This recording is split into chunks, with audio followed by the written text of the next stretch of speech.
Morning gang, here I am again in my garden. So I've not been in touch for a while, but we'll try to catch up today a little bit.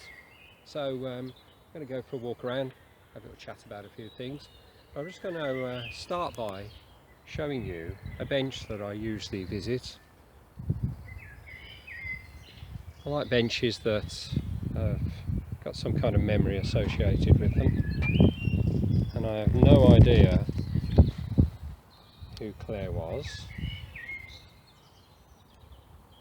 but didn't have a very long life, and I think since somebody went to the trouble of putting this bench in, people like me to enjoy, it'd be nice to sit down whenever I pass here and spare her a thought, whoever she might be. It's a beautiful spot, of course.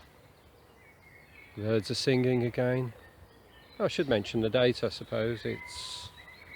What day is it? It's Thursday, and it's the 7th of, where are we? May, 7th of May.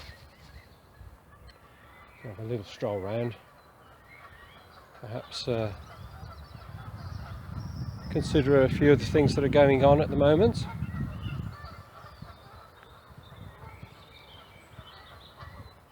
Mainly, of course, I'm here for the peace, greenery, sound of the birds, the walking.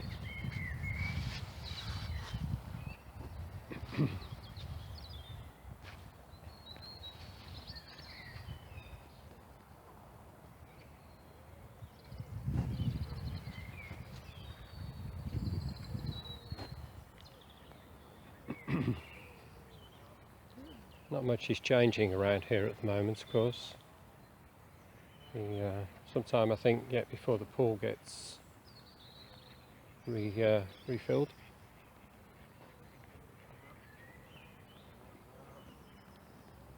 It's a shame.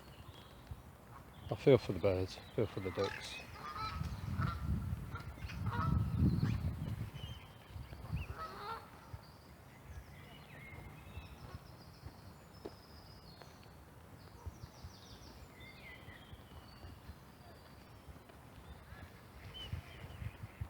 Morning.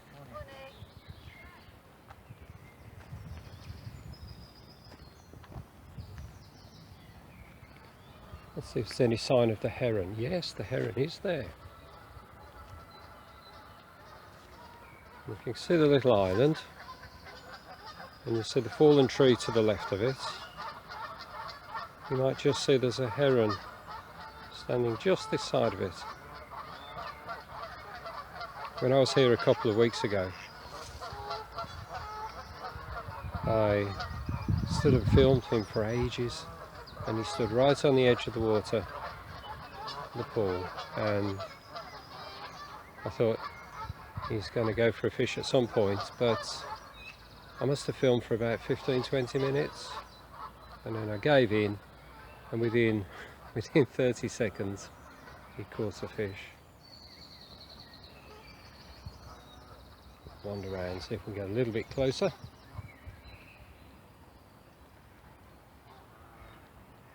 A few weeks ago, all of this greenery here that's hiding the new students' accommodation wasn't there. I have to say, it's much nicer.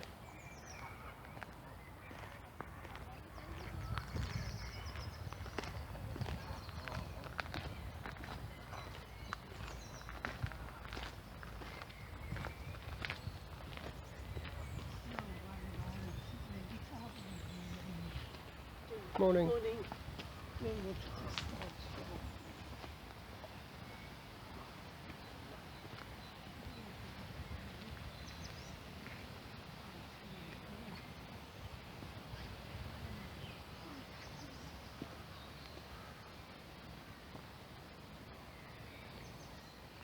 Quite a big bird, the heron.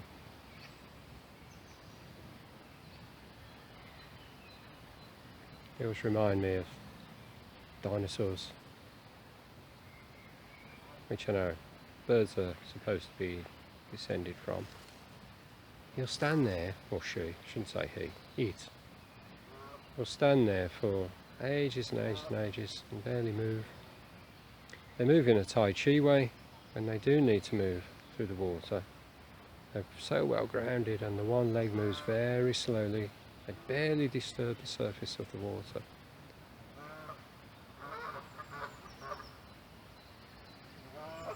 I guess that's what their life consists of. Standing still and catching fish. You can usually tell when they've spotted something because the head tends to go slightly forwards and down. It's like they get into a strike mode. So they wander around over the bridge. Morning. Morning. What a shame, this is all the way it is. It spoils it, doesn't it? But I think it would have been finished by now, probably. If we hadn't. Yeah. There's a notice on the notice board. There's some information about what's going on. They drained it, I think, in January to dredge it. Yeah, whereabouts is the notice board? There's one right over by the entrance. If you go right round here to the path and off to the right side, there's a notice board there. And there's one at the very far end of the park. But that's your nearest one. It's got a bit of information there. There, the ducks enjoying the water where it's available. That's relatively high there. Let's see if we can get a little bit closer to the heron. They do seem to be slightly nervous of movement though. Don't really want to disturb the fella or the girl. There we go. No. Look at that. Wonderful.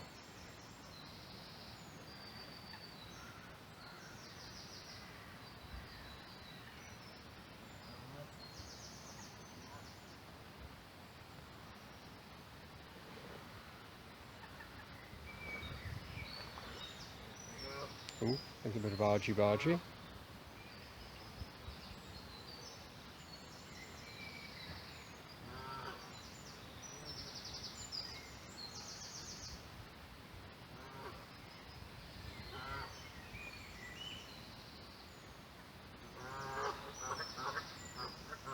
I'm going to be naughty and go the wrong side of the fencing and have a little walk around here.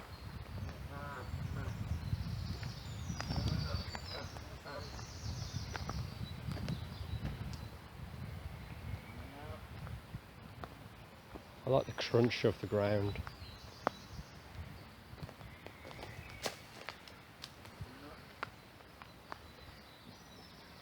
The air smells sweet.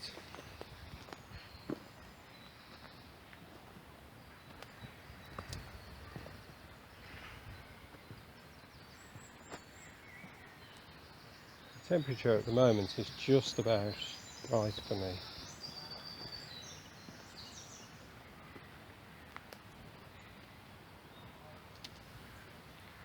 Let's have a stroll through this section.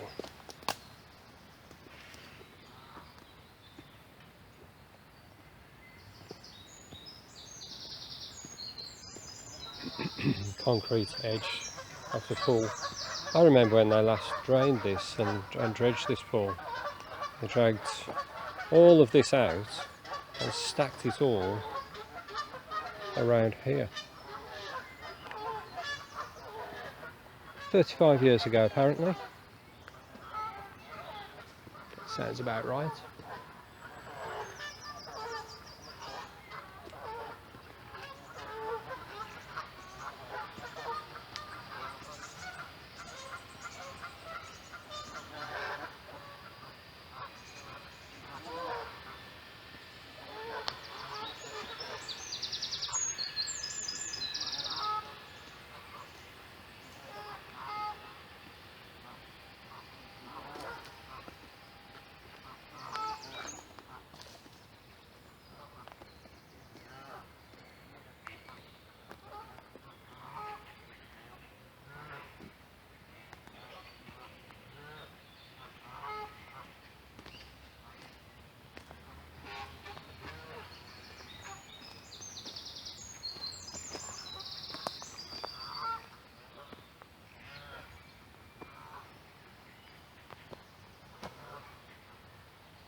I remember reading once when I was a child that green is the most relaxing colour to the human eye, apparently. Ooh, there's a rat. Ooh, I haven't seen a rat in... I've actually seen one with my eyes for a very long time. But I guess if I'm going to see one, this is the kind of place to see it. Probably didn't catch it on the camera, but it went across there and under the tree. Yes, green apparently the most relaxing colour to the eye. I'm not sure whether it's true to say it's the most relaxing to the eye or relaxing to the brain or what. And then, many years later, I discovered that we apparently are more sensitive to a wider variety of shades of green than any other colour. Robin on the path. Not sure if you'll be able to see it from here. Hopping about. It looked very small on this screen, I know.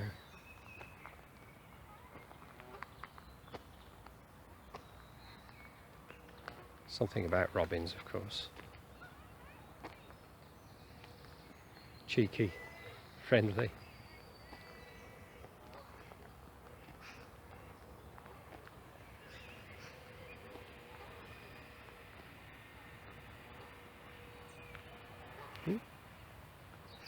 Okay, little encounter there.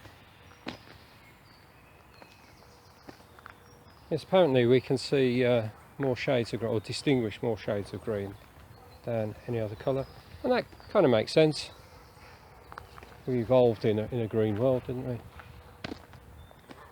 And to be able to spot the predator, to spot the danger, we needed to develop that sensory awareness.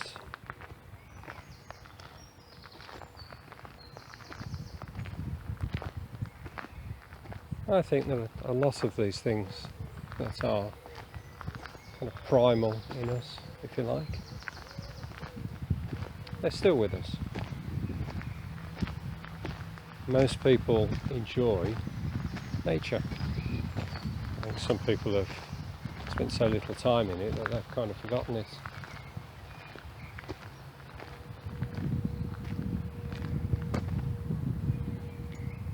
Of course, we have the expression green exercise today.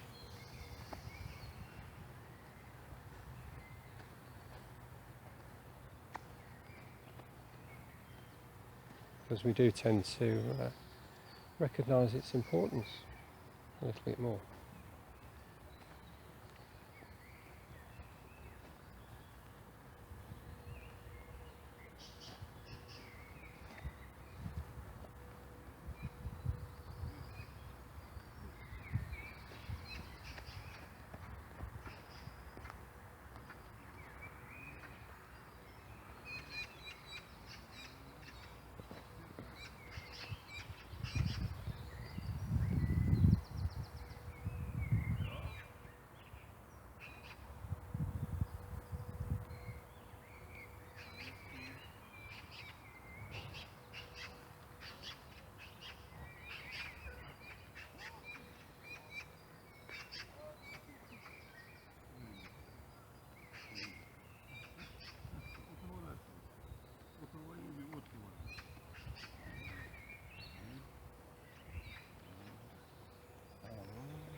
Right.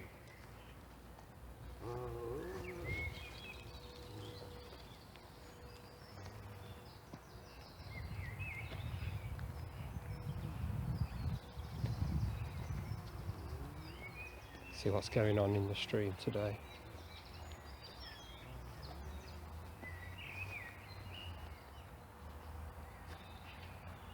Not very much.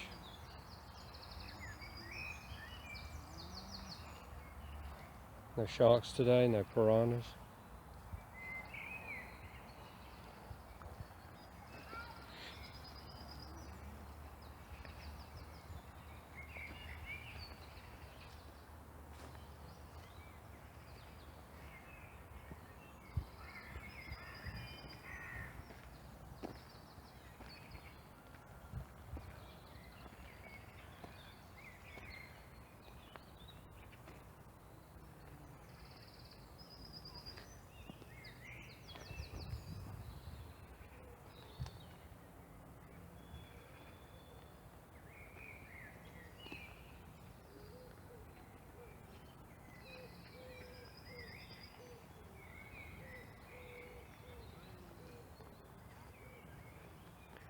And here we have a hill.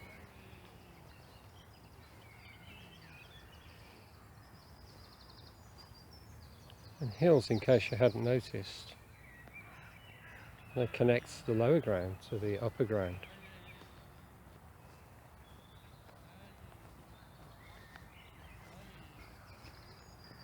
Before hills were invented, it was harder for people to socialise, of course. And after all, how would you get from the low ground to the high ground without a hill?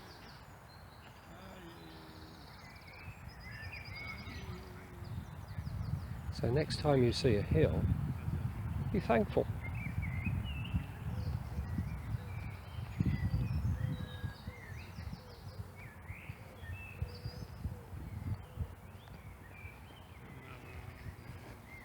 You know, whenever we're walking, hills, difficult terrain, bumps, steps, wet, slippery, they're all an opportunity to engage with the experience a little bit more, and to actually ask ourselves, well, how do we move into balance? How does our mindset affect how we move? As I've said before, walking up a hill can feel almost like you're walking down, because we have that constant sense of releasing into the ground. Placing a foot, these are my feet, in my boots. These boots were made for walking. So rather than just go hit the ground and just shove, thinking, place my foot, feel the ground, or if you like, use the imagination of balancing the earth on your feet. So when I place that foot forwards, walking uphill, it's quite possible to step too far walking uphill, because the ground's closer, of course. So I mustn't do that. And I think, I want to balance the earth there, and I can only balance it by relaxing my weight into it, and then it's a slight upward movement. Balance the earth, slight up. So every time I place my foot and balance the earth, it feels like I release into it. It's much more efficient to raise your body, the muscles of your legs, when your weight is over your foot properly.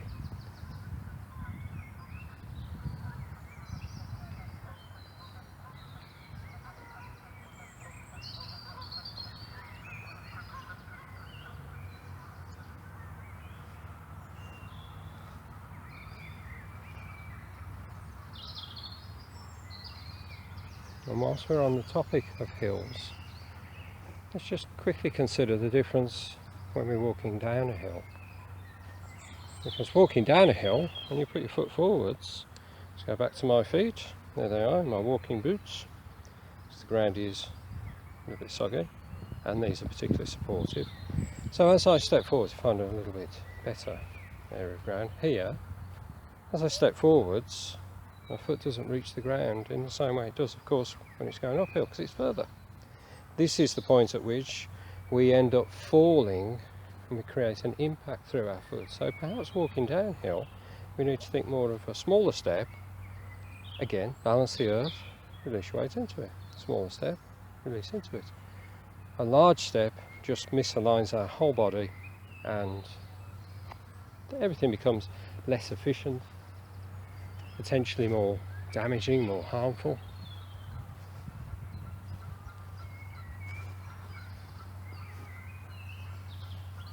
So I suppose the point I'm making is that walking isn't just walking. Every step is unique. Just like every blade of grass is a different shade of green. Every step is different. It's a different experience. Unique.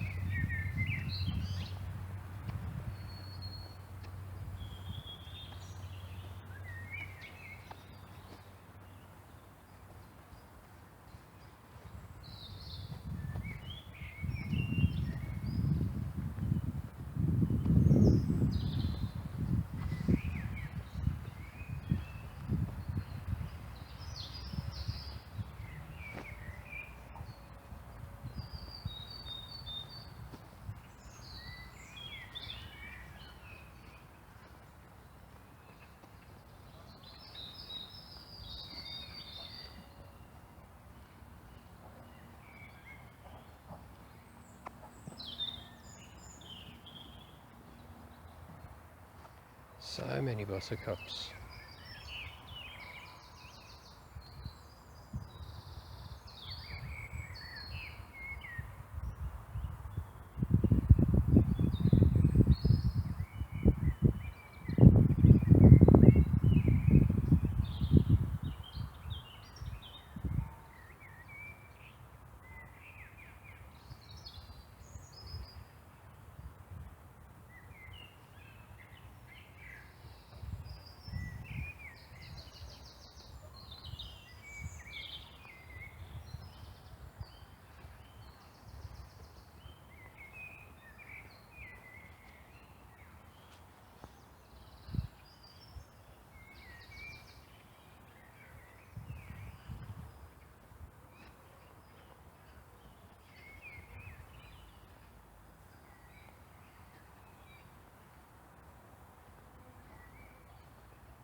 I believe that tonight is the last supermoon of 2020. We seem to have had a number of them quite close together recently.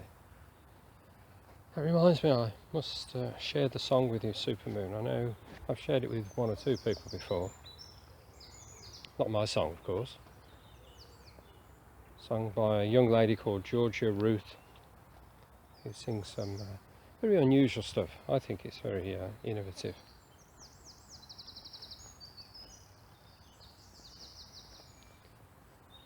I'll add that to my next email, which should be later today, hopefully. I have been quite busy recently. Managed to find some work, albeit only 12 hours. That's unfortunately spread over 3 days, well, 3 evenings actually. And each shift involves a 25-mile round trip, so it's not ideal, but in the current climate I've been fortunate to find anything.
This is very much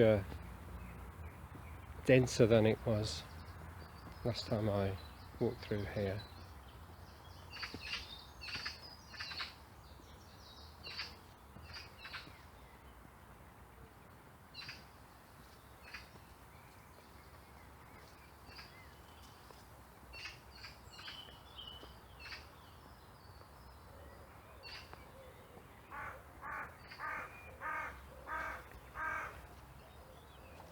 Something I found interesting from the videos walking around the park, walking around this park, is the comments I've had from some of you on the bird sounds. I have to say, it's not something that I'm knowledgeable about, but interesting to hear your comments at the different kind of birds you hear. So you're educating me all the time. Every day's a school day, as they say.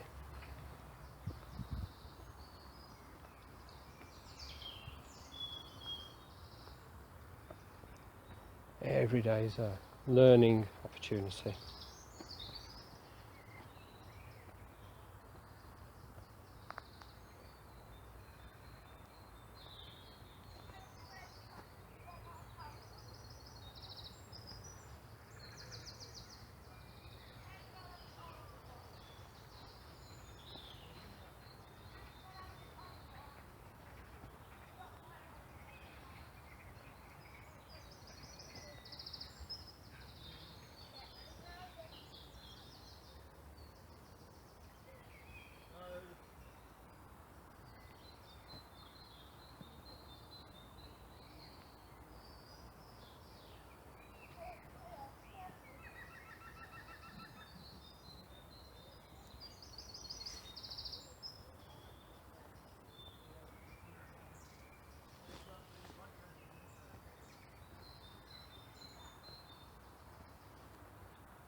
Every time I walk through here, it's a completely different experience.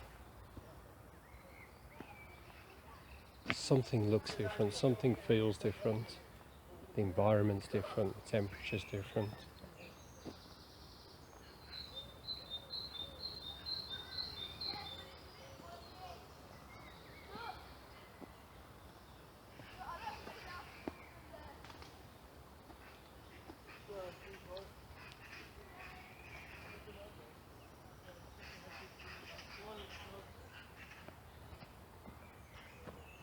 Sometimes there's more water flowing, sometimes there's less.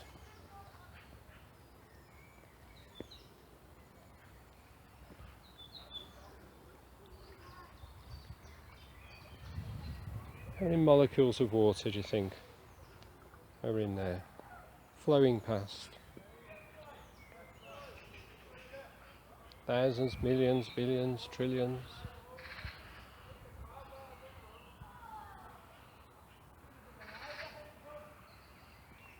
Quite small molecule of water.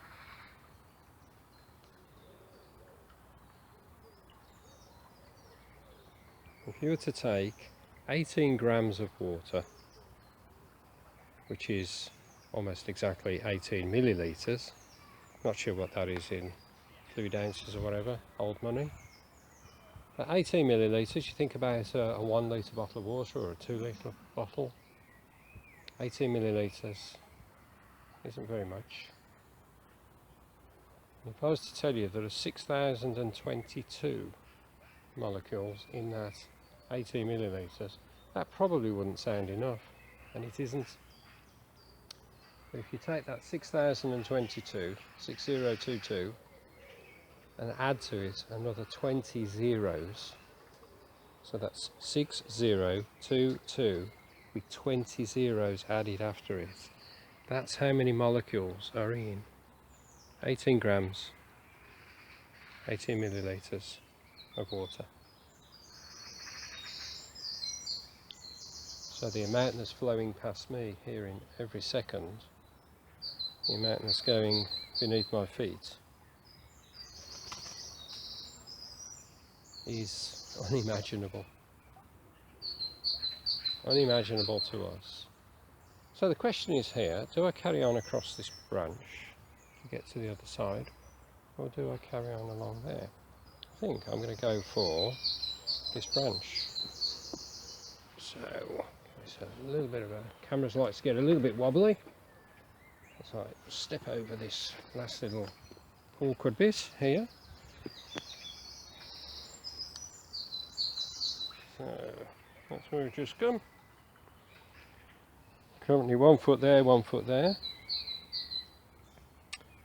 And I think it's time to head over to there. So off we go. And see if we can make our way through here.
And just for a moment,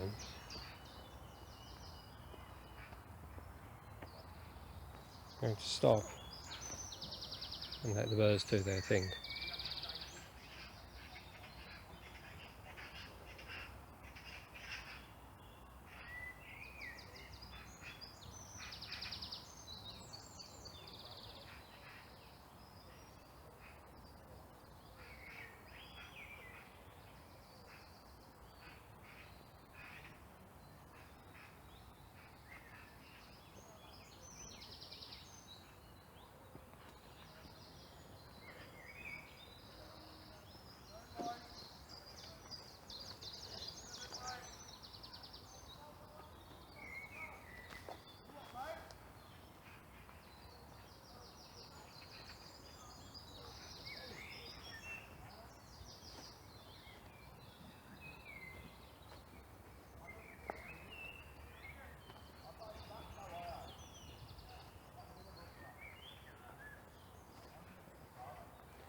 Talking of slopes downhill, here's a fairly steep bit.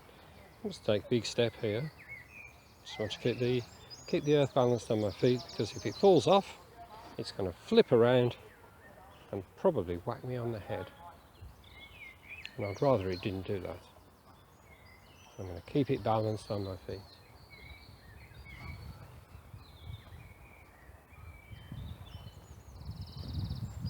Always bear in mind that we get stuck into certain ways of experiencing the world around us, and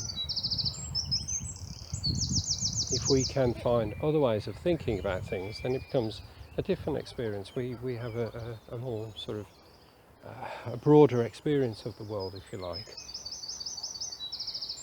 So instead of being stuck with this idea that there's an earth and there's us being squeezed into it and that's it, well, it works both ways.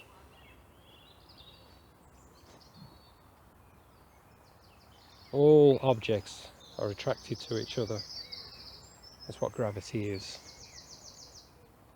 All objects have an attractive force called gravity, and that's simple as that. So the earth is as much attracted to me as I am attracted to it. It's just one of those things, and it's something that we can experience in whichever way we want to.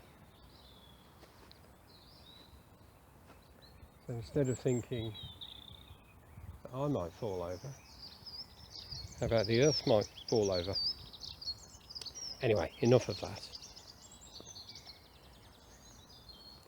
So just as I get back to the edge of the park, I'm just going to turn the camera around so I can wave to you, speak to you. Here I am again.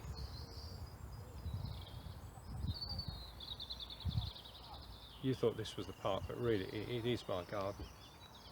Well, it's part of my garden. It's one of my gardens. I have gardens all over the world. This is a relatively small one. I'm quite fond of it.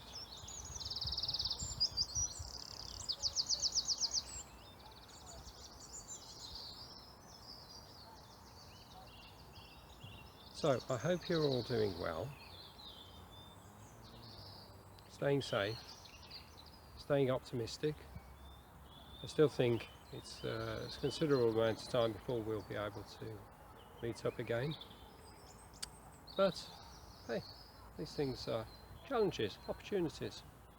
I'm still enjoying the peace, although I miss you very much, of course. I'd love to get back to doing what I was doing, but it's not going to happen for the moment.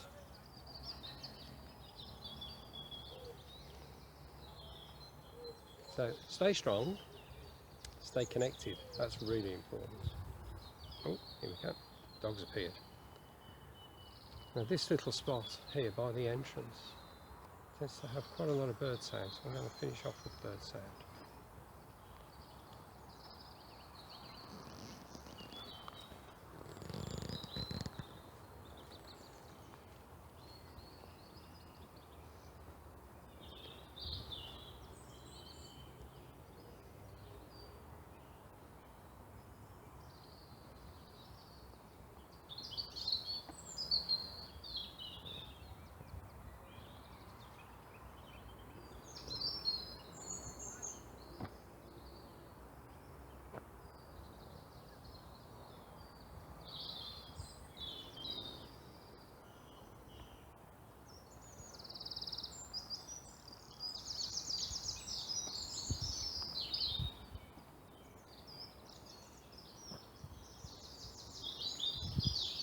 So take care all, and I'll be in touch again soon. Bye for now.